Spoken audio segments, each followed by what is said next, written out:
episode 39 of the Sounds of Stadia podcast. You're joining us, myself, Chris, and my co-hosts in the cubes, Tom, to my right, your left, in the purple cube. How are you doing, Mr. Tom? I am very good, thank you, Mr. Chris. And below Mr. Tom, we have Mr. Richie. Hello there. Mr. Richie. These aren't our actual surnames. They are, yes. We don't have surnames online. It's either gamer tags, monikers, nicknames, the man of many pixels, Mr. First Name, Mr. Location, Mr. Man from the Purple Cube, whatever it may be. If you're new to the show, this is where we basically talk about names and naming conventions and other stuff like Orpheus and Gods and Monsters. It's the name podcast. No, in all seriousness, it is the Sounds of Stadia podcast, episode 39. We bring you the latest gaming news and Stadia-specific news from around the world of gaming. And we kind of lay it out on the table for about an hour or so's worth of chat while we bring you our thoughts, our ideas and our hot takes on all the excitement that Stadia brings to the table using the power of the cloud. This week, episode 39, we've got quite a busy week. We got some huge announcements. We got some leaks. We got some big reveals. We got some lack thereof of news as well, which it wouldn't be Stadia if we didn't not hear about stuff going on with the big boys and we were just left to the side playing with our little flat football. But I just wanted to address something. Tom, your hair's looking mighty sharp. Oh, cheers, mate. Thank you very much. We had extra time this weekend doing it. We had a bit of a trim. Actually, I've just realised you're not wearing headphones. That's what it is. Nah, your head's looking a lot more heady. a little less this and a bit more this. Yeah, it's a little less buff on the side, isn't it? It may be that. It may just be that. But no, I'm trialing out this week of actually having the speakers playing the sound. I've got it turned down, so hopefully the microphone's not getting any feedback with it. But just because I'm starting to pack everything away now, this is essentially the last podcast before the PC goes into storage. So it's going to be like, well, I don't know what I'm going to do without it. So get a laptop. If you're watching our content over the next week or so and you're wondering where Tom is, we don't know. He's in the nether. Right here. But he will return. I will return. He'll be lost somewhere in the world of Elder Scrolls, no doubt. Somewhere. And the great thing with Stadia is you can play it while everything is packed away. You just need a portable device of some sort with a Chrome browser and you are good to go. Damn you, iOS. Almost. It'll be on its way. Maybe by the time you moved in, it'll have been out. Maybe by July 14th. Maybe. Fingers crossed. Heading ahead. We do have a little bit of housekeeping this week for everybody. As you know, we've been very busy in trying to roll out the Stadia-specific content. So just a few bullet points to run you through. We had Chapter 5, Episode 5 of our Road to Valhalla series dropped this past Thursday. Myself and Richie jumped back in with Cassandra to the ancient world of Greece and explored some more cultists. We killed some more enemies. We went on the search of our very own Odyssey adventure. But again, very fun. We figured out the latency issue, so Richie was no longer watching on like a 2-minute time delay, so his reactions were more in the moment. Thank you to everyone in the chat who joined as well. We had an absolute blast, so check that out if you're not already. Remember, it is story specific. We're not just doing random side quests. It is very kind of the fat has been trimmed off that Greek boar. Nice and streamlined indeed. Richie, your penultimate episode dropped. Yes. Of Lost Words, so we're very close to the end now. So the end is in sight. Go watch it. Go watch it. The end is indeed in sight. You two also this week jumped in with some would say questionable outfits of choice for an Elder Scrolls Let's Play. Tom was just in his pajamas. Yeah, it's just what I wear. It's just a casual evening for me. I did joke about the lack of I mentioned the lack of headphones. Maybe it was the lack of Elfies that was throwing me off a little bit. Maybe. I could go grab them. They're just over there. The question is, Tom, are the Elfies the last thing you pack away in terms of priorities? They're going to be in one of the. They're going to be at the top of one of the boxes, so they're easily accessible. I think they always need to be on call just in case. I always feel like you should have done this podcast in that outfit. Oh man. Sure. One day. We'll have One some. day. We'll have some fancy reasons to rock up in outfits, no doubt, at some point. We also had a reaction video go live on Friday morning to us in the UK because the EA picked a delightfully 3 hours of the morning. A delightfully scheduled time of midnight UK time, but myself and Richie stayed awake. To be fair, so did Tom. You stayed awake in the chat as well to see what EA had to offer in terms of Stadia, and we'll talk about that in the news this week. But go check that out if you want our live reactions to the EA Play Live. As always, we are partnered with the Stadia UK Facebook group, which is facebook.com/groups/Google Stadia UK group. They've recently merged the Discord chat as well, so they've took in the UK we've got a couple of different groups. As everything with the internet, there's multiple versions of everything, and they've allied up. They've combined their power, their strength, and united. Like the United Kingdom is well known for. Like the Megazord from the Power Rangers. It's a Megazord of Discord groups. Discord groups indeed. But head over there. There's hundreds of people in the chat. And again, if you're a like-minded gamer and you're really a big, passionate fan about Stadia, head over to there for some witty banter and gaming talk as well. And the final piece of housekeeping news, I know there's been a couple of things on this. We have been quite busy. Is this Tuesday we've got a special kind of reveal stream. Tom, do you want to tell us the little bit that you were allowed to say about this stream? A little bit of what I'm allowed to say. Yes, so it's become public information as of this past week, and so that the Wave Break, the title by Functronic Labs that we've all been excited for since the previous Stadia Connect, is coming out on June the 23rd. It'll be coming out at 6 p.m. UK time, which I think works out to 10 a.m. Pacific time. But we will be going live at 6 p.m. with the game at the point of release right there. So definitely come by and check it out. We may have some surprises in store for you, but we cannot say anything more than that. You've got to be there at the time of release in order to actually see what happens. Be there. Oh, be there. And if you enjoy 80s synth pop, I was going to say jet skiing, but it's not, is it? Is it waveboard? Jet skis. Jet skiing. Jet skis. It's skates. Tony Hawk's meets jet skis. It's not. It's Yeah. the Twitter account said skateboating. And that's Skate what I was trying to think boating. of, like it was its own sport. I did see it was funny, they tweeted out saying the world's first skateboating game.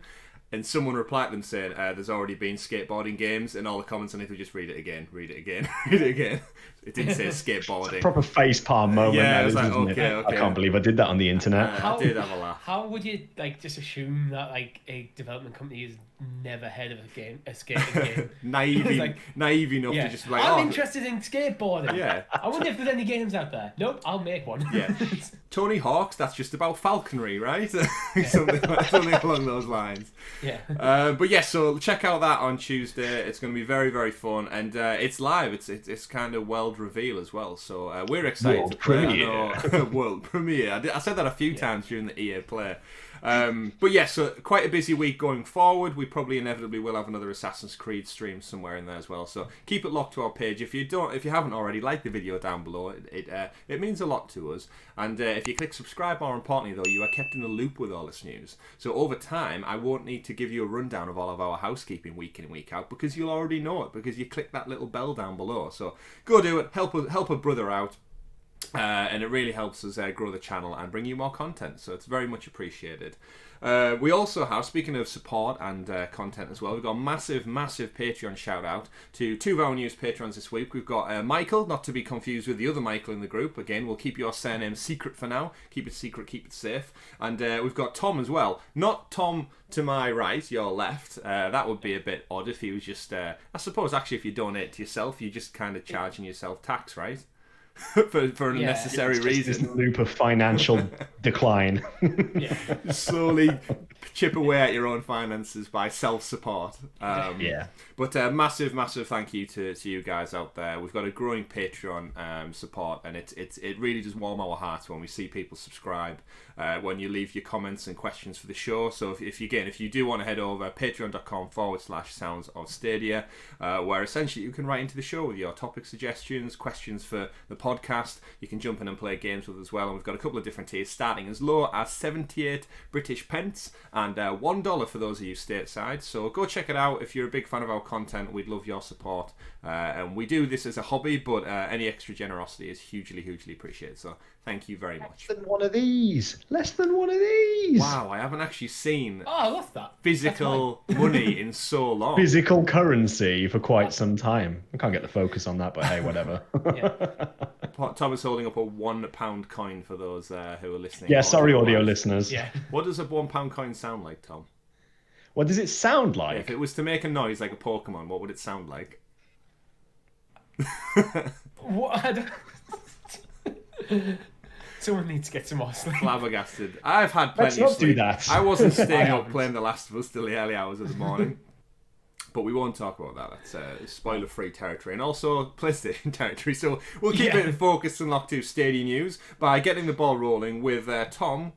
What are we waiting for? We're going to jump into the super sexy special Stadia story segment, aka The News!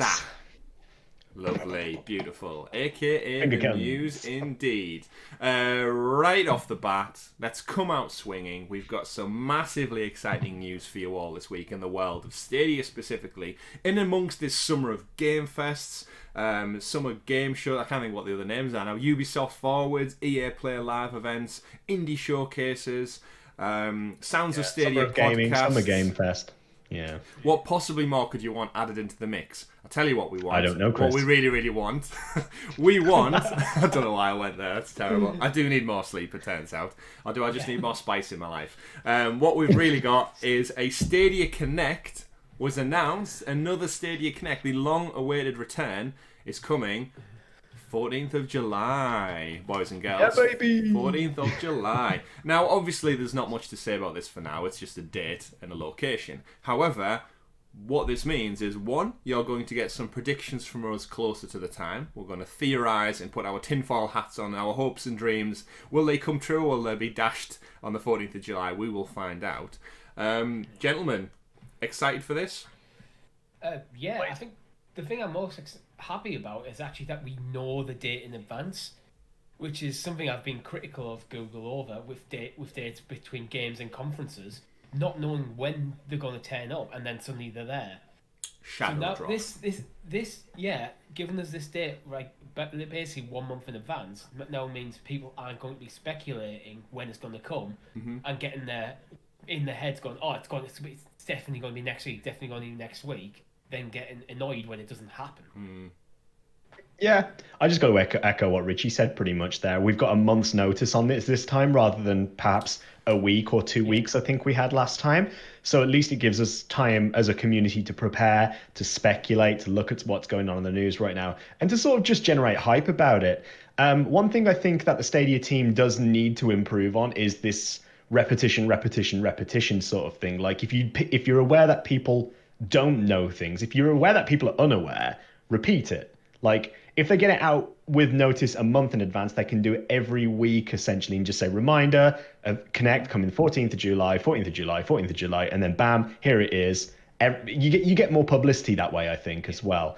But super excited for it. Really looking forward to seeing what games come. As I'm hoping it's going to be an event when we actually find out some new titles that are coming to Stadia, some potentially unannounced, and perhaps even a sneak peek at some of the first party IP that could be coming in the distant future. I'm leaning more towards I want to see information about some of the features that were announced at GDC 2019 that are yet to be fully implemented. I think this could be the time to go, right, this stuff that were promised before, he's the timelines on it. Obviously, if we see first party IP, great, but I'm not expecting that.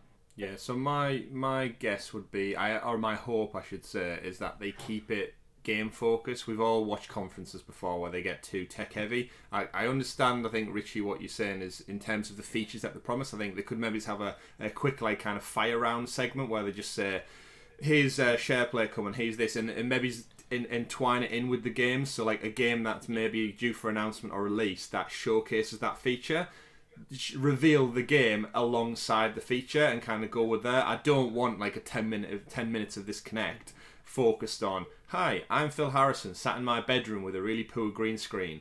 Let me talk to you about XYZ. It doesn't really fan the flames of excitement. Whereas a nice kind of sleek, here's a feature. We promise them they're all out and they're live now, for example. That would be really, really good. In terms of, sorry. I was going to say, I think one thing that we should sort of hope for as well is if you take a look at the Xbox Series X games reveal event and the PS5 reveal right there, you could see a stark contrast between like, here's a bunch of Xbox people in their bedrooms currently sitting at home in isolation. Yeah, I get that sort of like homely, and it's sort of like showing that we are human too and that everyone's sort of in the same situation. But Sony came out guns blazing with the professionalism of the way they recorded. Yeah, absolutely. And I think, I mean, even again, if we look back at the Destiny reveal for the upcoming expansions, the way that was done, that was, you know, professional, but also still sort of humbling in a way, the way it was all set up. I'd really like to see Stadia and Google essentially come out here with something that still is very professional, because if you think about the clout that they have in the global marketplace, they should really try to maintain that brand image as well when they go forward with it. And I think that's going to be something to watch for in particular, because I think that can sort of set up expectations, or impressions, I should say, about a service and about a company going forward too. So, yeah. Yeah, I agree. I think if you look at the Sony conference, one thing I thought they did well is they had these incredible production values throughout, but occasionally it would go down to someone's, like a developer's office, of the developer just talking about his game before they show the trailer. So you had that mix. Yeah, in terms of the polar contrast, I think PlayStation delayed their event and they pushed it back, and they've kind of kept their cards very, very close to the chest. But yeah, Tom, you're completely right in saying like the production value of the PS5 reveal event was on another level. Like they put every kind of segue sequence scene, like transition to the next part was. It was unique, it was different, it was meticulously done. The way they utilised their sacred symbols kind of logos was phenomenal. It was just, it almost like showcased the extra polygons we expect to see in next gen. Floating around, moving objects, squares going into circles, and vice versa. And with the music in the background, it just all brought like that high expectation level of professionalism that you really do expect. And I think doing stuff from like your bedroom and home, it's very heartwarming, and it shows that everybody's human, and it does bring a certain element to it. But when we're talking about technology, Apple have done it for years, where they go for that sleek, clean image, and it does so well to drive home the message of, we are big, we are full of money, we are important, and you want this tech. And what better will make tech look better than showcase sleek, curvy edges, sharp designs, bright, colourful design? And I think, yeah, Google have the money to do it. And you can't tell me they can't hire a few artists, just pull something together that isn't just a shoddy green screen outline. I mean, Tom, you did green screen for the Elder Scrolls video last week. Looks smooth and sharp as anything, if I must say. They have a lot more money than you. I'll lay down that gauntlet. No offense, but I'm going to say Google have a lot more money than all of us combined will ever own, probably in our entire lifetimes. Yeah, definitely. That's true. I do expect big things, but more importantly, I do hope there's a focus on games. And we said, I think, between ourselves privately, when they announced this event, there's no need for them to do it unless they have something to say. So my hope is that they have something big to say, whether it's just a flood of games, it's some newer titles. That's what my fingers are crossed for. Yeah, I think a lot of it they need to think about is expectation of what this Connect is going to be. I think I'd like actually the Connect to go to almost like a monthly thing, where once a month they do it, and in that case, it doesn't need to be this massive, overproduced production. But if you want this to be your tentpole, this is where we're going to drop out big news. That's when you do need to crank up the production values to make sure you have this awesome show. If it's just a monthly news drop, but at the moment I don't know what they want the Connect to be. Yeah, I feel like there should be two separate things, though. I think that they should certainly have like an annual or biannual event where they do big announcements akin to the E3 presentations and so on. But I completely agree with you. I think they should have a monthly sort of update as well. So whereas we get like the weekly updates, this week on Stadia type events. It would be nice to also see almost like a developers update or like a Stadia update video every month, and also use it as an opportunity to really sort of remind us as well of what's coming and is there any new information on when it's coming, kind of thing too. Yeah, big things. I don't think it'd even be that difficult because they have the weekly blog post. So you're basically going to take that information, add some more upcoming stuff, maybe an occasional developer interview, and edit and piece it together. Yeah, well, no, I agree. We're definitely excited for it. It's definitely something we're going to give you some predictions. I kind of hope it's maybe not once a month, otherwise we're just going to be just giving predictions out left, right, and centre every 3 weeks on the bat.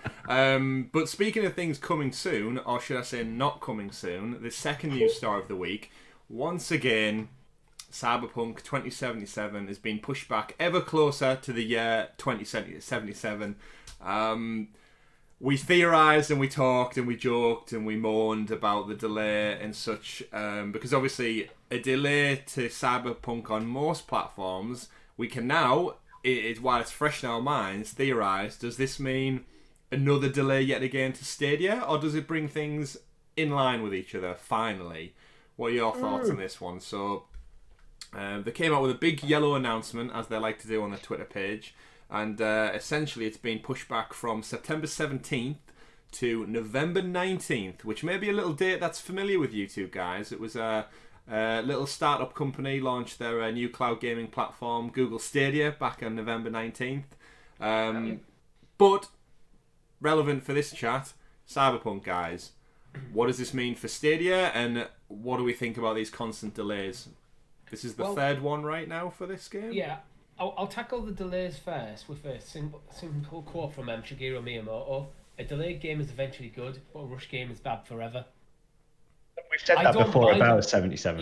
Yeah. I don't mind them delaying the game, and they've stated in their statements that they're delaying the game because it's not ready yet. Fine, take your time, get it right. I think in the announcement they said the game is ready, but they said because of the size of it, they want to polish it. They want to make sure it is absolutely what we would come to expect of CD Projekt Red. So I think it's important to just differentiate between that a little bit there. Sorry to jump on that.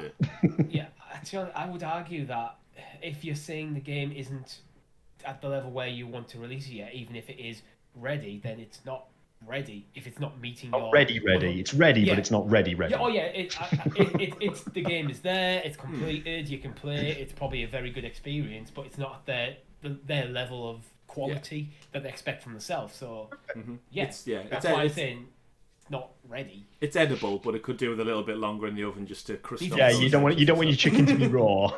Certainly not. So in terms of then Stadia, obviously last week's episode was last week's or the week before was massively focused on we unearthed, and Duncan, the team over at Stadia Source, unearthed that the delay, not before the delay, sorry, Cyberpunk was never coming day and date with Stadia. The original, the delay that happened earlier in the year pushed everything back, which in turn knocked Stadia back. And there was a bit of an uproar in the community due to lack of news and many, many other things. But here we are again. Does this give them enough time? This is an additional 2 months now. So if you think back to the previous question, they said it would be out on Stadia by the end of the year. And Richie, we've theorised, I think, off chat, that this being released now on the November 19th date gives them probably, 5 and a bit weeks until the end of the year. And as a business, you're surely not going to drop your game anytime on or around the 25th of December. It's going to be before that, which shortens the window down to about 4 weeks. Which, my big question is there any point in delaying it by 4 weeks on Stadia? Surely you can tighten that up to just day and date at that point. Again, not a developer, but... Yeah. As I theorised, I think it was episode, I want to say 36, when we covered it. What I theorised at the point there was that they're going to finish the game on other platforms, then port it through to Stadia, and this might be why it's not day and date, because if you're doing that, then it doesn't really matter how many delays you have, that part of the workflow is always going to be at the end. I mean, it's entirely possible they might now go, because port it over to Stadia, and then release all 4 like on all platforms simultaneously, but it's entirely possible that you'll see the PlayStation 4, the PlayStation 5, Xbox Series X, PC version come out, and then it might even be a day. It could be anywhere from a day to a couple of weeks. We have no idea. Yeah, so there's a couple of things that I think are really interesting to take from that point there. And I think, number one, the date, as you've said before, November 19th, 1 year anniversary from the release of Stadia. Wouldn't that be nice? Like, wouldn't it be nice as a 1 year birthday present, so to speak, to Google right there, to say, okay, yeah, it's now coming on that point there. Obviously, again, this is all speculation. We have nothing to go by on this. It's purely just us theorizing based on dates and so on, and news as it is. It would be very nice to get it on November 19th, and I'm still quite hopeful because, as you said, it gives them a couple of extra months. And when we were told Cyberpunk is coming by the end of the year to Stadia, this seems more around the ballpark that I was actually expecting in terms of a date for it. So that has me a little bit more optimistic about the potential release that it's coming day and date. The second part of that, from my own personal perspective, is we've said before on the show that we've sort of felt like, how long are you willing to wait before, like you say, right, I'm just going to get it on current gen? November 19th, I think, is this sort of date where potentially I would be willing to wait a couple of weeks. No, not really wanting to go into December to actually get it. So I wonder, and this is where I get my tinfoil hat a little bit here, is I wonder whether Google, after the semi sort of uproar that we had in the Stadia community of saying what's going on, like why aren't we getting it? I wonder if the Stadia team or somebody higher up at Google may have potentially spoken to CDPR and sort of said, is there any possibility? But this is like massive conspiracy theory stuff here. I wouldn't say there's any sort of weight to it whatsoever. The other element I would say to it is November 19th. In my personal thoughts, and I want to get your takes on this as well, gents, that seems around about the same sort of time that I expect next gen to release, prior to December, ready for the holiday season. We know already from press releases that CD Projekt Red have said anybody who buys Cyberpunk on current gen will be able to upgrade it for free on next gen. So you get the next gen version for free there. But is this a timed release to basically say, okay, next gen is coming early to mid-November. We're going to launch the game at the same point. So it's a launch title on Series X and PS5. And those people who don't get the console day one, they might get it for Christmas. So then they upgrade at that point. Then they get the game for free as it is meant to be played. So maybe this is as it is meant to be played on next gen, not current gen. What's your take on that? Well, I kind of hope that's true, because then you might get the next gen experience on Stadia as well, rather than the current gen experience. Yes. That's, well, yeah. But I think it makes sense if you're going to push something to late in the year when a new console is about to come out. Then yeah, it makes sense to market this as a launch title. Here's this awesome game you've been looking forward to, and by the way, you can get it on the new thing. Imagine if the current gen had released with The Witcher 3, like, at release. Like, yeah, that would be crazy. I mean, granted, Witcher's exploded so much more since the Netflix series, but they're still diehard fans. Yeah. Yeah. It's I mean, coincidentally. Yeah, it's definitely some interesting dates. I think if I think back to the launch of this current generation of hardware, we had PlayStation November 15th, we had Xbox One launch on November 22nd of 2013, so within a week of each other. This, you're rightly to suspect, Tom, I would guess next gen PlayStation 5, Xbox Series X are out, if not imminent, on and around this date, which I don't think CD Projekt Red really care about the whole, you're going to buy this game regardless in some way, shape or form. So with the whole smart delivery, forwards, compatibility and stuff, all that kind of conversation's been going on, this delay just kind of knocks that compatibility window to such a short time period. I fully expect everyone to be playing next gen by then. It does leave my curiosity to think, if Stadia did some kind of Gen 2 Stadia announcement and up their thing, would that once again bring everything nice and tight towards what you said, Richie, which is us playing the the next gen, the way they want it to be played. Why port something to older Stadia when you can just double down and bring everything to the top performance level it can possibly reach?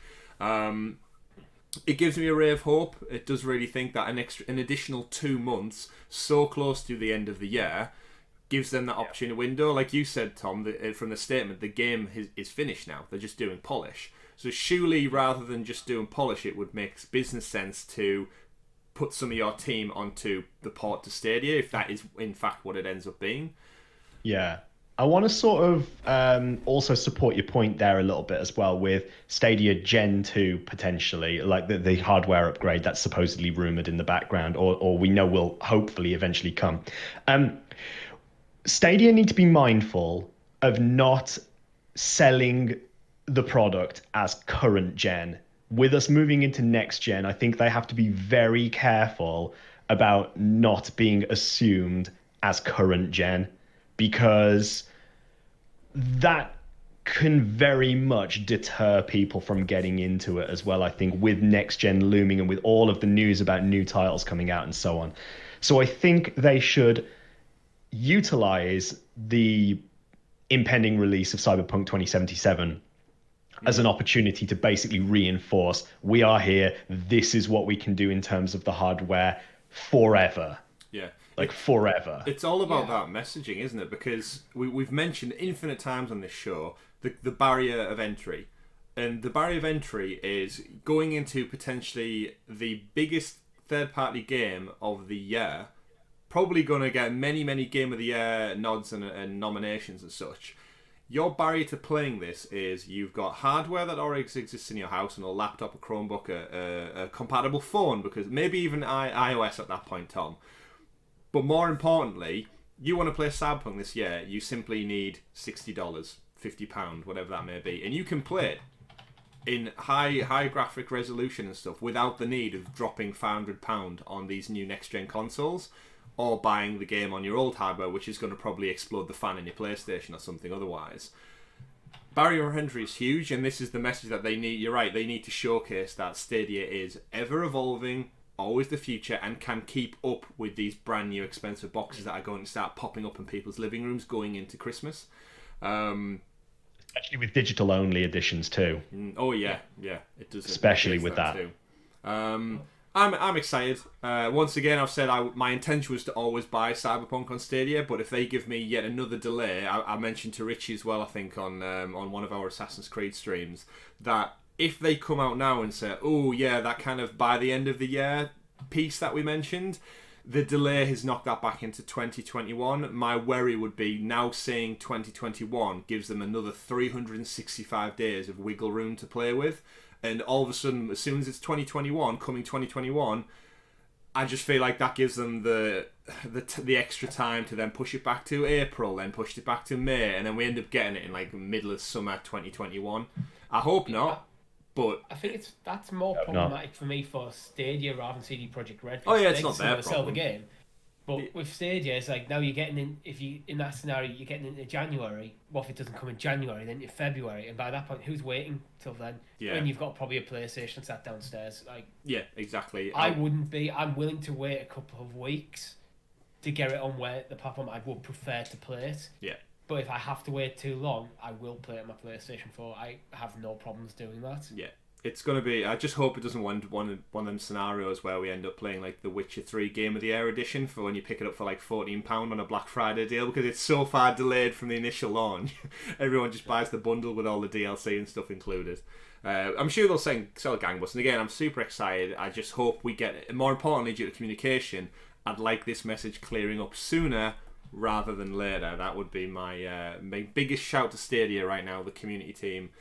Just give us an update on that message, because again, the community is going to start asking questions, and if you don't answer them, that's when they get the pitchforks out.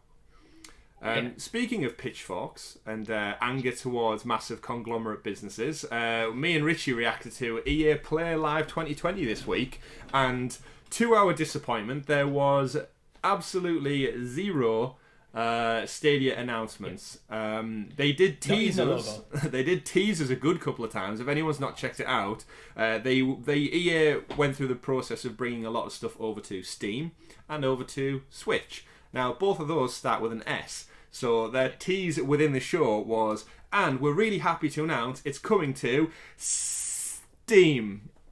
Don't worry though, we're working really hard on a port. It's also coming to Switch.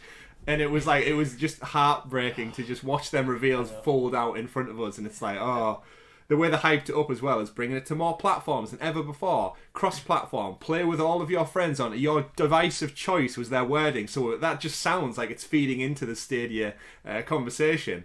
And it was red and white, and it was like, here we go. And yeah, unfortunately, the reveals left us wanting, to say the least. It was actually quite a massive reveal for non-Stadia fans, actually, because EA are now bringing a lot of things to Steam where they've historically moved away from the Steam platform because of their own Origin platform, which I think is pretty much universally held in disdain. It's not a very good platform, and it looks like EA seem to have just gone, look, Origin's not working, let's just move back over to Steam, focus on the games rather than this digital storefront. Should have called it EA Odyssey. Brought out a second one. That was a little bit better than Origins. It's got a bit more terrible the Assassin's Odyssey Creed store. The Odyssey store. That's actually quite a good name for a store. But I think it's pretty catchy. in terms of Go game on, announcements, adventure. then, just to give you a rundown. So again, not Stadia specific, but we had a bit of a showcase around The Sims, which Richie, you alluded to before the show started. We thought Sims would be fantastic for Stadia because it not only utilises how slow The Sims pretty much seems to run on most people's PCs, but just the mouse and keyboard element. I have The Sims 4 on PlayStation, and it is shit on console. It runs slow. Actually, for throwing that prediction out. Yeah, it's huge. So that's a really interesting take. They showcased some EA original games as well, which are their indie funded titles. We got I want to say Joseph Fares is the guy who did A Way Out. He's bringing a sequel, which is It Takes Two. Fuck the Oscars is what he likes to say on his message to the world. Lost and Random, which me and Richie had a really lot of interest in. It's almost like a Tim Burton-esque claymation adventure of a little girl stuck in the world of random, and she has a little companion called Dicey to go along with her. But it's very I want a little plush Dicey. Yeah, it's got like a very Wallace and Gromit claymation feel to it, and I love the way they use the one side of the dice as well as an eye. Yeah, it's really interesting. We got a reveal of Rocket Arena, which it seems like some kind of cross between Fortnite, Rocket League, and Overwatch almost. Quite generic. It's a bit of a throwback. Didn't really. It's a bit of a throwback to the old Quake arenas and Unreal style rockets, but with that Fortnite art style I took from that. Again, everyone's trying to appeal to these sort of Fortnite gamers at the moment, I feel, with the art style and the way that things are performing. Trying to make these hyper competitive games out of something that we sort of, I would say it was on the cusp of our experiences, but perhaps almost like the generation prior to us would have experienced in terms of gaming as well. But again, if it works, it works. Brilliant. EA clearly know their stuff. Yeah. Credit to anyone who enjoys it, but for me, I just looked at it and go, that they've just took what this is. I can see how it goes. What if we take Overwatch and we take Rocket League and we take Fortnite, these big games, and just smash them together? I just feel like the FPS genre at the moment is just so. It doesn't feel like anything's original anymore. It's all an amalgamation of ideas. Amazon Game Studios released Crucible, and it fell through like a wet bag of trash. I saw nothing. It's just taking too many ideas from different things and trying to do something new with them. The only thing I've seen so far that actually may hold up was when Richie, you and I were watching the indie showcase, The Escapist, and we saw Quantum Yes. League, I think it was called as well. Yeah. Quantum League. And that, again, art style was very similar to Rocket Arena. They had very similar art styles, but the concept just seemed much fresher. Well, I remember I was sat there thinking he's another Overwatch clone until they put in the time, the quantum stuff, for want of a better word, and go, oh, that's interesting, that's new. Rocket Arena is just, again, it's just another shooter, just focusing on rocket weapons, like heavy weapons. That's it. It seems That's like all I got from it. It seems like a shallow pool, like for my taste anyway. Like I'd Yeah, probably, yeah, I'm sure the 15-year-old Chris would have loved that, but like attention span wise, it's not really for me. It could sell incredibly well, but I can also see being a massive flop. It really depends if the kids that they're aiming at are looking at it going, yeah, I'll move on to that from Fortnite. But if it doesn't get into that lexicon, you don't. It won't happen. We also had some brief reveals for FIFA 21 and Madden 21. They didn't really show any gameplay, which I suppose when they were catering towards a US audience, I can't imagine FIFA would have been top of the priority list. Madden didn't really show much off as well. It was more of like a cinematic cutscene of like different elements. But again, excited when they come out. We know FIFA is coming to Stadia, which is no doubt going to be day and date for the new season starting. That makes sense. We got the second ever skateboarding game announced. Skate is coming off the back of Wave Break later on as well. Huge for people who are skateboarding fans. Obviously, we've got the Tony Hawk's remasters coming. So Skate. Did either of you two ever play Skate back in the day? Yeah, I used to play a lot of Skate. Skate 2, Skate 3 in particular. Used to play actually with quite a few friends from school. It was sort of our thing to do on the Xbox 360. But yeah, I mean, I miss the days of. I mean, I'm super hyped at the moment because we've got Tony Hawk's Pro Skater 1 and 2 remastered coming out, which is fantastic, and now we've got another skateboarding like legacy essentially coming back with the title Skate as well, which was a much more simulator-esque experience of skateboarding rather than Tony Hawk's, which was very sort of like crazy tricks and. Yeah, a little bit wacky, but still a hell of a lot of fun. So is this like the Gran Turismo of skateboarding as opposed to the Need for Speed arcade of Tony Hawk? Yeah, I probably wouldn't stretch as far as Gran Turismo. Not that precise. Yeah. It's not like first-person skateboarding where all you're doing is looking at your feet and looking up and. Yeah, it's pitched as the more serious skating game. Yes. Where Tony Hawk's is awesome. Yeah.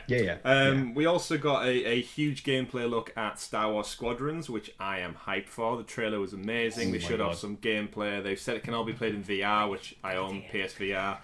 We were hoping it was going to be the next big Stadia game announcement. Now, I hope this doesn't mean they're going to do a Jedi Fallen Order on us, and the next Connect, the reveal is, and Star Wars Squadrons is coming to Stadia. I hope that's not their big final reveal. I think that's a bit disappointing. That news that just becomes part of an event then gets segmented off, and that's the big announcement for the Stadia Connect is. And our final EA game is Squadrons. It's like, great, you could have just told us that last week when you said every other platform, and now we've had 4 weeks to be pissy about it not coming to Stadia. The reveal for that game's already happened. Yeah, exactly. It should have been day and date with that. It's almost a bit of a slap in the face. It's really a bit of taste when it says all platforms. Same kind of with some other games. So we're big on Star Wars. We'll talk about Squadrons, no doubt, throughout the course of it if it's roll up to launch. If we find out it's coming to Stadia, dogfighting and X-wings, U-wings, Y-wings, TIE fighters and stuff. Who doesn't want that as a Star Wars fan? It looks amazing and beautiful. Criterion and that EA Frostbite engine. Mwah, looks absolutely gorgeous.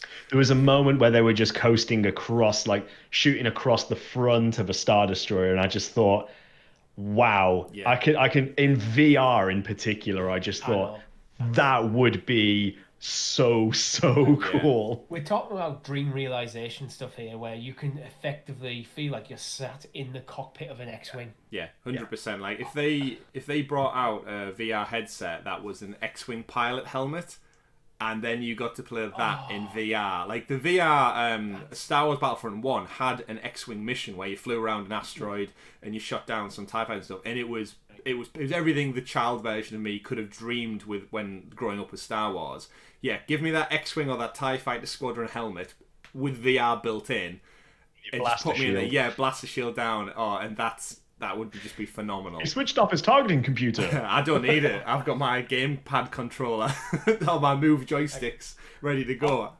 Use the Force. This is what needs to happen. Oculus need to partner up with Google and make that happen. You never know, the power of the cloud.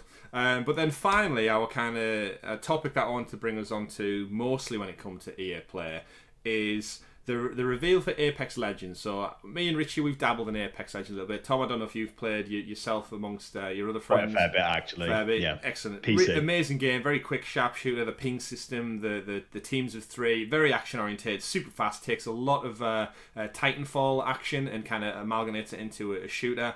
Amazing. The big tease reveal was it's coming to Nintendo Switch and Steam. Not Steam. Not Stadia. Steam. Sorry for the podcast listeners for those really harsh S's there as well. I know it can pick up quite harshly. Now, that was a bit of a kick while we were down. We had no reveals of Stadia, and they kept teasing us with these S reveals. It's not coming to Stadia apparently. However, after the show was on, our friends over at Stadia Talk, Eddie Player One, they were doing a bit of a conversation post-show. They were talking about the theories and what was coming. And our friend Chase dug out an article from the Washington Post, which stated that Apex Legends is coming to Steam, Switch, and Stadia in the article. Now, they tweeted in the moment to the 3 collaborators on the article at the Washington Post just to get their take on it. And they replied back saying, and we can quote from the tweet as well, that's what they were told in the media pre-briefing. They reached out for clarity to EA, and then EA said that was a mistake, it's not coming to Stadia. And then the article was updated and redacted. I think this leads for me to believe that it 100% is coming to Stadia. I'd imagine we're going to get the reveal at the Connect, and I think maybe EA may have just slipped up and shot their gun a little bit too early on this one. Shall I go get my tinfoil now? Go get your tinfoil. Yeah, go get your tinfoil. But essentially, the conference passed, no news of Stadia whatsoever. We know there's another big EA game coming. We know Stadia kind of needs these live action battle royale-esque games to come across, to bring those kind of casual audiences with them. I think Apex fits in that Fortnite, Call of Duty, FIFA kind of world of gaming. And yes, the Washington Post isn't quite the most credible. It's a blog website. They don't always necessarily focus on games. However, the fact that the writers stated they were briefed this in the EA press briefing, and then they've re-clarified that's what they were told. So they've put their back against the wall and said, no, we'll redact it from the article, but we were told in a pre-briefing. Now, you can't tell me that you're going to join a Zoom call, a Skype call, some kind of audio conference for your EA Live gameplay event, and they're going to slip up by saying it's coming to Stadia and then retract into. I think it was a mistake. It's intended for the start of next month when we get the Connect. Yeah. They fucked up. They tried to redact it. They've tried to cover it up, but as with everything on the internet, they've done some sleuthing. Chase and Eddie and them brought it up live in the moment. And I think it's guaranteed. I think we're getting Apex probably day and date with the Connect. It's going to drop. I agree. I think whoever's been doing that press briefing is known that it's coming to Stadia, and it slipped up by mentioning it in that briefing, which is at the wrong time to bring it up. And they probably didn't even realise at the time. They probably, when they were just rattling off what platforms it was coming to, I was coming to Steam, Stadia, Switch, and then probably moved on to the next point. Too many S's. It's just when you consider the fact that you can't look at it any other way. They were intentionally winding up Stadia fans with the whole S's at the end of thing, and it's almost like an Easter egg-esque reveal in a way, in my opinion. Like, that's the way I sort of see it. I'm trying to be hopeful. I'm really trying to be optimistic because I bloody love Apex. I think generally if that is what they're doing, I hope that's what they're doing. That like the teasing. I think they missed one thing that needed to be in there at the end of the show and goes, "See you at the Connect." I they don't need to tell us what's going to be there. At a third party thing, I don't think it's in their best interest to say we'll also be at this other showcase. Yeah, I don't think Microsoft and Sony would be very happy about that in particular. But I mean, they spent the entire thing bigging up Steam and Switch.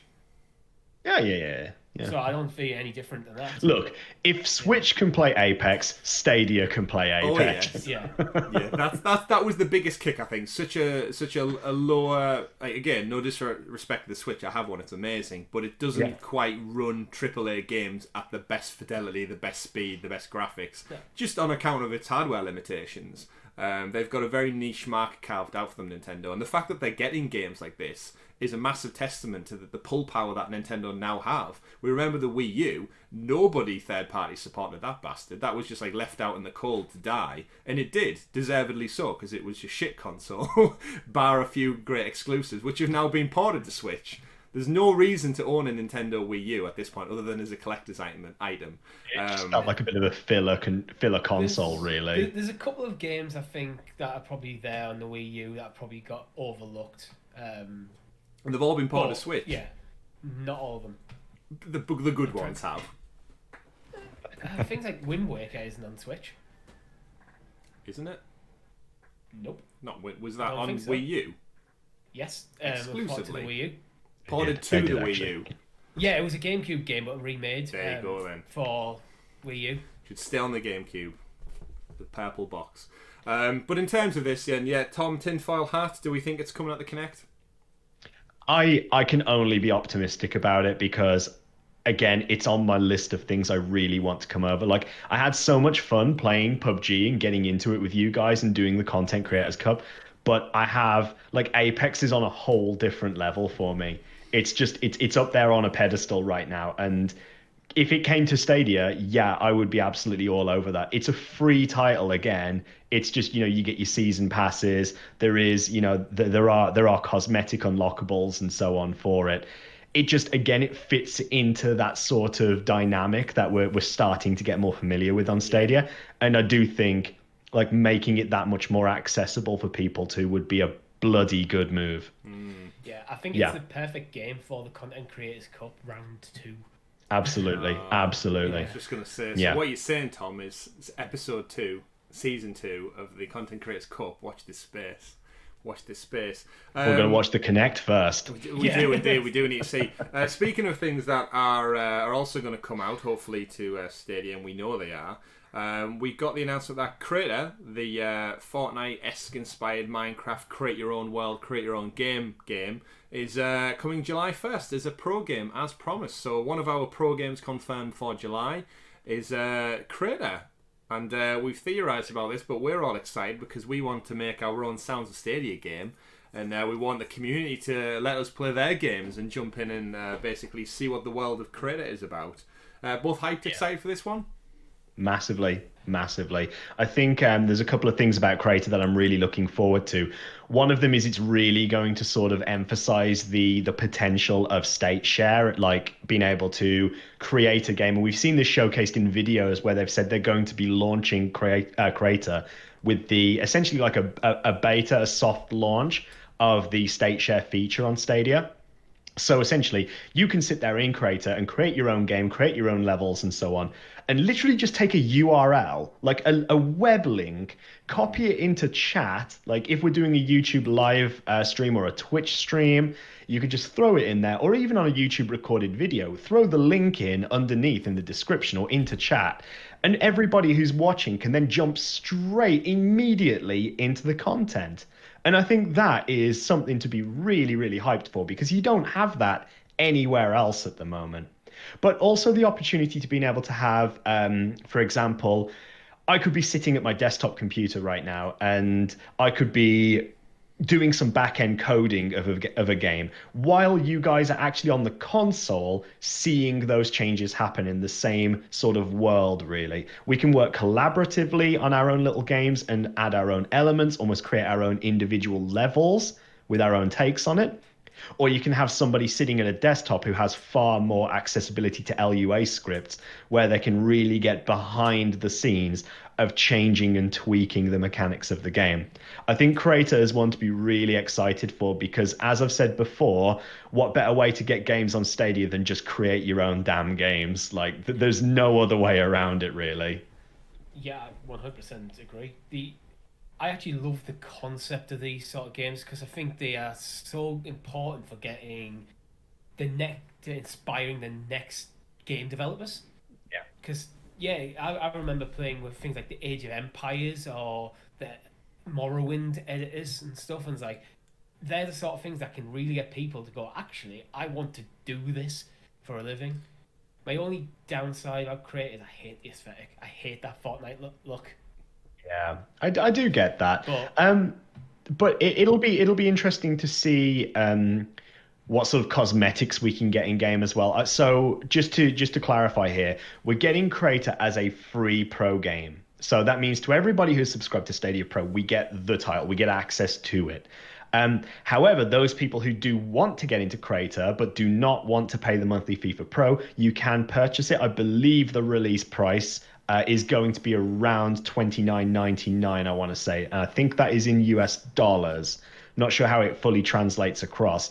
But there will also be there'll be cosmetic packs you can get as well to obviously change the way your characters look. There'll be some options you can go through. So there will be elements of, a paid element there. And you've got to respect that, because essentially you've got developers who've spent a long time creating a game, and they're saying, well, here you go, you can have it. Like, this is one for you.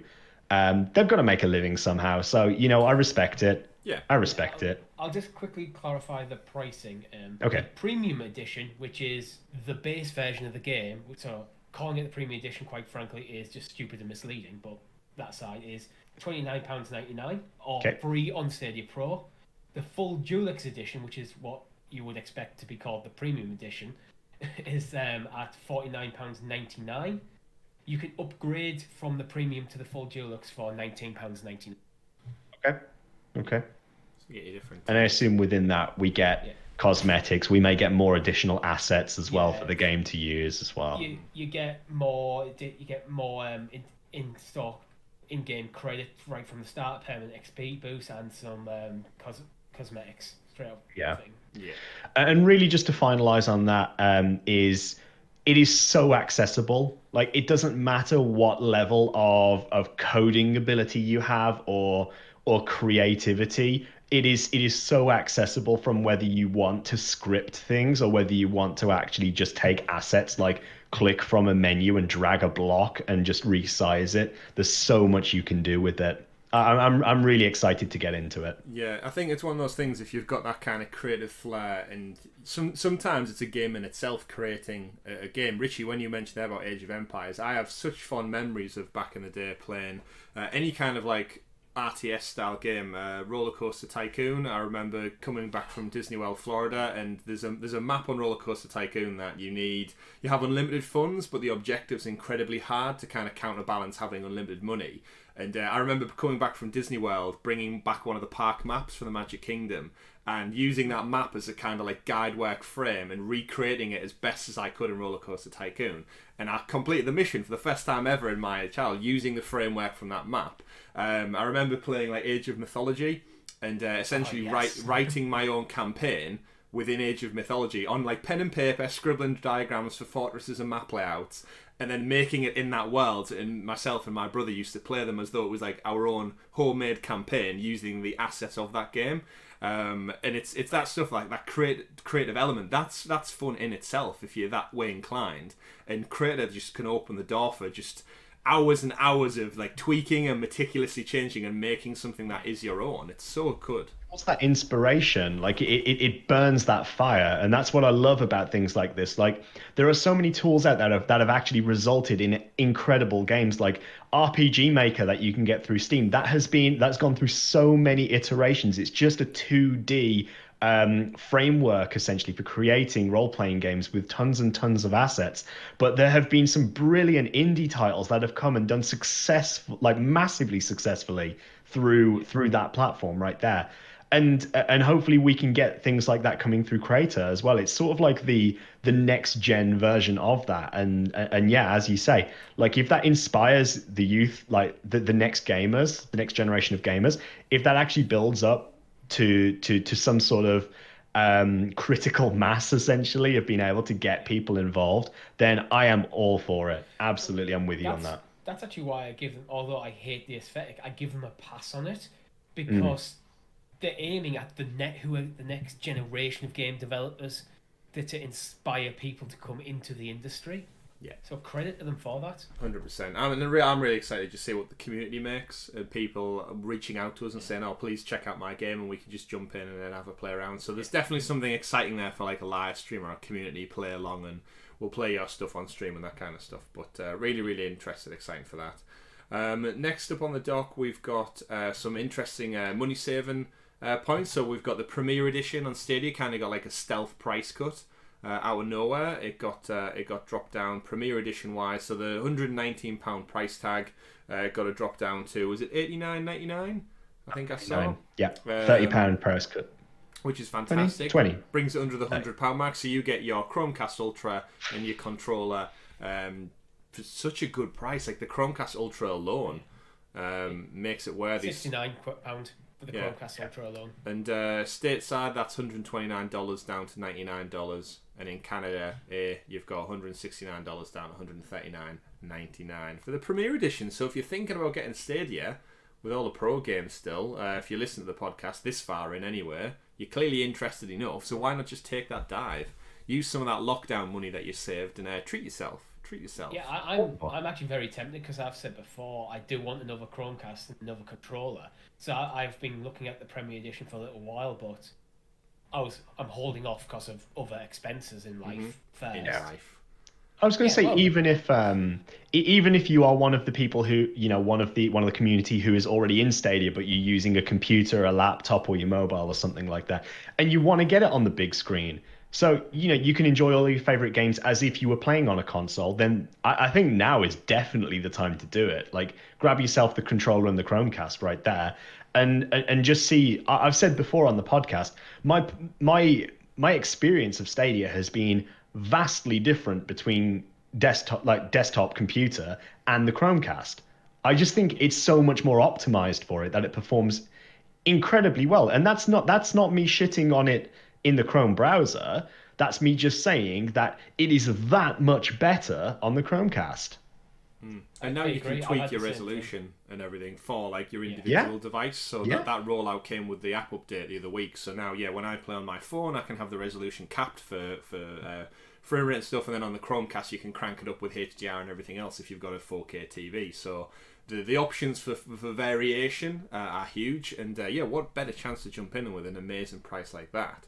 They certainly seem to have doubled down this week on kind of like stealth drops. We got some more pro deals for games come out, very heavily focused on DLC, which I think is the first time we've had pro deals kind of lean towards more added content.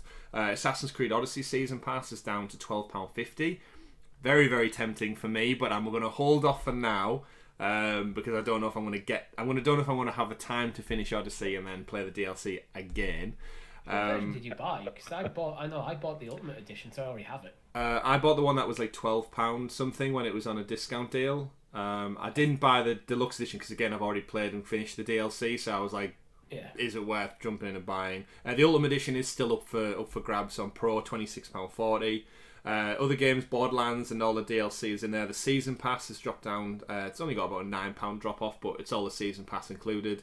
We've seen Ghost Breakpoint get a massive discount on the Year Pass as well. It's £30 so almost 50% off. Just Dance is inevitably still there at a pro deal. Red Dead Redemption still hanging in there. In my opinion, not a deal. £47.99 for a game that's over a year old is not a deal, really. The Ultimate Edition, so we should be clarified, that is down from £79.99, so it is a significant drop. True. Tomb Raider creeps in there again, Tom. You'd be happy to hear that the original Tomb Raider is sneaking back in at that £8 price point, and then it'll return to its normal.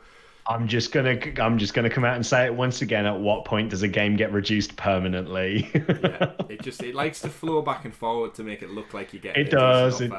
And Trials Rising is in there still with the expansion pass coming in at $7.99 for the expansion for that as well.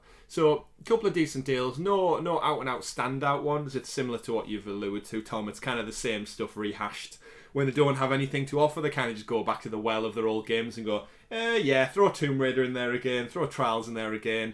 Assassin's Creed seems popular with Valhalla being announced, throw Assassin's Creed in there again. And again, this is the problem with having like a smaller library, I suppose. You can't really mix it up. I'm going to make a suggestion to the Stadia team for the next sale. Put pictures of all of the games in a hat. Draw some at random, stick them to a dartboard, and then just chuck darts at them. Whatever lands, go for it. And each dart has got a percentage number of how much the drop's going to be. Just randomise the whole thing. Yeah, colour-coded darts. This is the 80% dart in blue. Oh, we've got it. It's Tomb Raider again. Oh, I landed on Destiny's newest expansion. Oh, no. And it's on 75% off. Fuck. If you're playing the game, those are the highs and lows that happen when you play Dart Drop Down. In terms of, we've got a really good question wrote in. So Michael, one of our patrons, writes in, just like you can, at soundsofstadia.com / soundsofstadia.com? No. reverse, patreon.com / Sounds of Stadia. And Michael writes in with a question relating to kind of the news in general. So things like this Premiere price down. I didn't really see that anywhere. I haven't seen it marketed or advertised. The pro deals, they're kind of focused on the community blog, but do players out there, all these people who had that 2-month free trial, do they know about that? With the EA Play kicking off, and we didn't really touch on it in this particular episode, but the IGN Games Fest, the interview they had with the Ubisoft Crayta guys, and that was Stadia Showcase at the Game Fest. We didn't know when it was going to be. It was just part of, I think, day 5 of the Summer Games Fest. IGN Games Fest. We were streaming, Chris. Yeah, we were in the middle of Assassin's Creed, and it was like an hour, like 2 hours in. It was like, oh, Stadia being talked about on IGN. Jumped over, and it was nothing, just a developer interview. Like that was it. That's what Stadia. Even though from the get go, IGN said Stadia was being involved. That's what we got. Which kind of brings Michael's question to life. Michael writes into the show and asks, why do you think Stadia has had such poor advertising? I feel so little is known to the general public. I think they've got a weird situation where, you mentioned the blog post, that's gone through Reddit. If you're not tuned into Reddit's ecosystem, which I actually am not, I'm not particularly fond of Reddit. If you're not tuned into that ecosystem, you don't see that. Mm-hmm. And I think it's almost like they're treating it a bit like almost like a phone, a big tech launch, where you're going to walk into, for like the Pixel 4 XL, you can walk into any high street phone seller and you're going to see them. Mm-hmm. But that's not the case with Stadia. I don't know, they just seem to not, I can't really see any real overarching strategy in how they're actually marketing this product. I mean, like everything. So going into next gen, PlayStation 5, right? We've seen their slow trickle of news, and it's doing gangbusters when they finally do, because people are hungry for this information. We saw the reveal event had like more views and likes than like any PlayStation video in history, which you would expect with growing numbers. But in terms of marketing, I guarantee you, come this holiday season, every catalogue that comes from Argos, every billboard that centers around like big cities and stuff, every movie spot before a movie trailer, that kind of golden spot before the big movie begins, every like social media page is going to GameStop, electronics boutique, whatever it may be. They're all going to be promoting these platforms tenfold, massively. It's going to be hype going to, like, this is the Christmas of gaming. Will Stadia have any presence whatsoever? Am I ever going to see a Premiere Edition up on a billboard in my local town, on the motorway heading down to London or something like that? Is it going to be on trains, bus stops, signs? I can't really see it happening at this point. I've not, other than a couple of YouTube ads and the stuff I subscribe and follow on social media, it's non-existent, and it's a problem. As Michael alludes to, a lot of this comes down to mindshare. Sony and Microsoft and Nintendo don't need to bang over your head when the new console is coming, because they have that legacy mindshare. People are already thinking about it. Google do not have that. They need to get it out there into people's heads. People don't know what it is. It's that simple. What they need to do, Google to figure out. What they need to do is they need to sit down. They need to come up with a strategy. I think, Chris, what you said is very important about billboards, about physical presence somewhere. Yeah. At the moment, we see YouTube ads. Cannot say I've seen a single TV ad, first of all, personally. I don't see anything like that. We've got YouTube ads, but again, I feel like it's targeted very much towards people who are already in, and that shouldn't be what it is. It should be sort of like opening up and trying to get people who aren't already invested in Stadia. So we should be seeing the product being sold on its essentially sort of like the ease of access with it, really. Don't talk about 4K 60 frames per second, because that's going to shoot yourself in the foot once again. You need to be looking at saying, like, all of these games can be yours right now if you sign up stadia.com or stadia.google.com or however they want to do it, right? There's ways that are not necessarily marketing that can help. Chris, you mentioned things like Argos catalogs. Curry's PC World have a Premiere Edition on a shelf in Curry's PC World, so when someone walks into the shop and goes to the staff and asks about gaming, they can showcase it. They can go, hey, here it is. Again, Sorry. Again, I feel like even doing that though, unless people are educated as to what Stadia is, you're not going to get that. They need to have it showcased. They need Yeah, to show people how convenient it is. Oh, hey, look, yeah, here, I've got it on my phone. Right, here's a game. I'm playing the game. Oh, do you know what? I'll get it on the TV instead. Whack, yeah. here's my I agree. controller. Right, here's my controller. Boom, Stadia, log in, game, Yeah, done. That's what they need to show. I agree. I think it needs to be approached from multiple different avenues. So basically, Hmm. so people walking in the street, you mentioned billboards, Chris, see it. Yep. And they see Yeah. it, they think about it. Yeah. And then you have all that content on their YouTube channel to explain clearly what it is, how it works, and just showcase it. Yeah, Show it off. Yeah, It's awesome. It's a problem. I think this leans back into the narrative that we're still in this so-called beta that we talk about, where I guarantee you the next gen consoles when they come out, their marketing is going to be the highest it's ever been for the last 5 or 6 years. They are going to go big. They are going to go everywhere. You are going to see Xbox, PlayStation everywhere. Even Switch is going to ramp up because it's a massive seller for kids at Christmas. All parents, like, it was sold out practically leading up to last Christmas. All those three competitors are going to double down on their financing, their marketing. Without a physical presence, I would, again, I know the world's in a weird place right now and we can't freely just walk into shops, but if we were to walk now to our local game store, GameStop, GameSpot in America, or your Walmart or your Asda, Tesco, whatever it may be, if I walk into game, I would be very probably right in thinking the only place I'm going to see a Premier Edition or a Founders Edition is behind the glass cabinets that is basically selling reused tech. There is going to be no platform and no stand for it. I wouldn't even be surprised if the people working at Game didn't even know what Stadia was. And that's a And problem. that is the problem. The problem isn't so much perhaps an element does come from how it's marketed, but also its actual existence. Like, I don't think the Stadia team or the Google marketing or PR teams are actually aware, and this is shocking from Google, really, because they are a data and ad company at its forefront. But it's almost as if they don't know how to approach the gaming market. They don't know how to target gamers. Yeah, I agree, but and I've said it's weird because their parent company owns YouTube.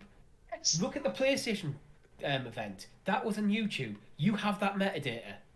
You have it because it's on your platform. Like, use it.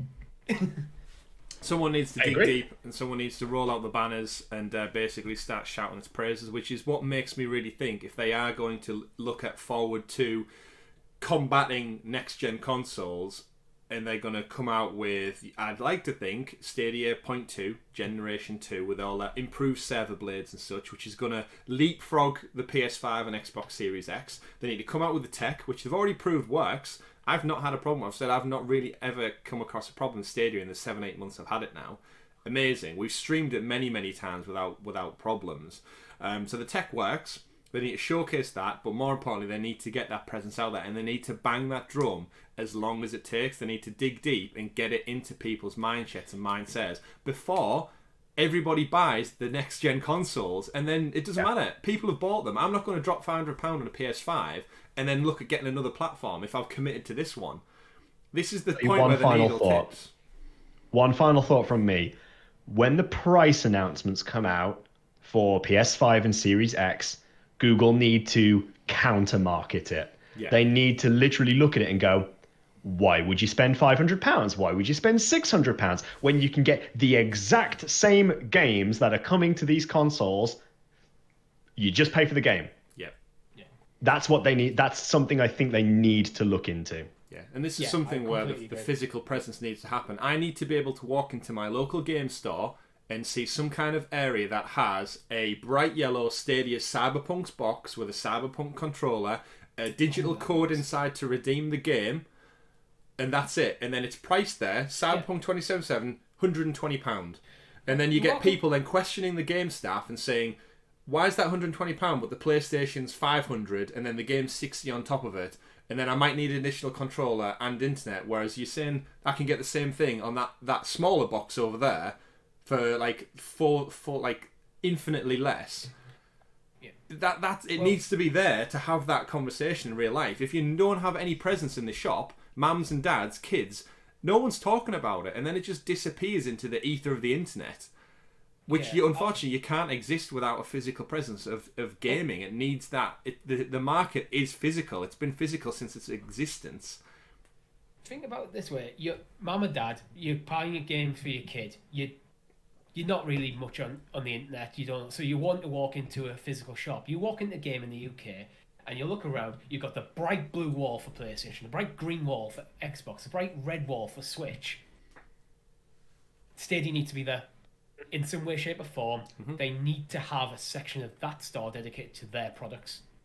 Even if it is digital codes, controllers, Chromecasts, you can get physical boxes on shelves there, and then people asking what it is.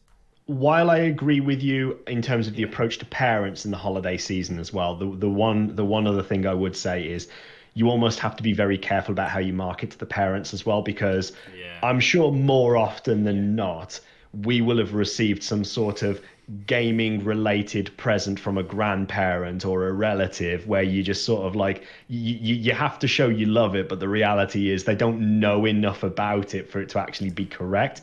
Or like when you get a game on the wrong console, for example, that's probably happened to more than a few of us who are in the community as well. That one's educate less people of a point with as crossplay. Even EA have now get involved with crossplay, so that's getting less important. But you are absolutely right. This. But but this is where I think having that physical presence.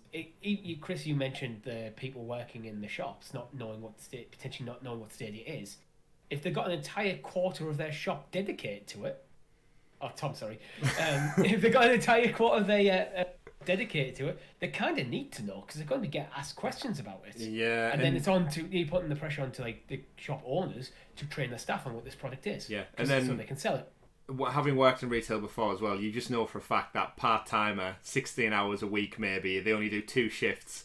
Someone comes in and their main focus is, I've been selling PlayStation all week, I've been selling Xbox all week. Hell, I have a Nintendo Switch myself, something like that. Someone comes in and goes, what's this Stadia thing? And they just go, I've not been trained on it really. I know. I think it's a console, a platform maybe. Anyway, look at this Xbox bundle we've got over here that comes with Fortnite and Xbox money to spend. Like, that's the argument. If you're going to lose that much ground on your essentially the only brick and mortar platform for games that's truly out there left anymore, you're fighting a losing battle to start with. So something needs to happen. Something needs to shift. But more importantly, we need to bring the show to a close, gentlemen, because we risk going over yet again because there's so much news with Stadia. So that brings us to the end of the news for this week. Bit of an odd episode. It kind of flicked between hype to predictions to what we want to see to some creative feedback that we've got for the Stadia marketing team. Because let's be honest, I don't even know if they exist or not at this moment in time. Alas, that brings us to an end of episode 39 of the Sounds of Stadia podcast. And it's probably fitting at this point we should say, Tom, you are in the middle of a move, so you won't be with us next week. I will not now. You're going to be packing yourself up, putting your earphones and your elf ears away, and you're going to be shipping out somewhere new, somewhere exciting. Which means we have a void to fill. So myself and Richie will be here. Well, that's the plan anyway. I'll say that now and we will be here, I'd like to think. 2020, you never know. You never know what could happen, Google could snap me up for the marketing team. Ooh, joke. I mean, like, in a bag, capture me for talking shit about it, not necessarily recruit me as a marketer. But next week, we'll be bringing you episode 40 of the Sounds of Stadia podcast with a special guest. I'm not going to tell you who it is. You're going to have to stay tuned. So don't forget to like the video, subscribe to the channel down below, and follow us over on Twitter if you want to know about who we've got on next week's episode. But thank you for joining me once again, gentlemen, for episode 39 of the Sounds of Stadia podcast. My name's been Chris. Tom. I've been Richie. We've been Sounds of Stadia. Thank you very much for watching. Take care, have fun, play games, and see you next week. Unless you're Tom, and then you won't. Bye. Watch Wave Break on Tuesday. Good point, Richie. Came back. Watch Wavebreak on Tuesday, our exclusive live reveal Let's Play of Wavebreak. First time we've ever came back from a podcast. Goodbye.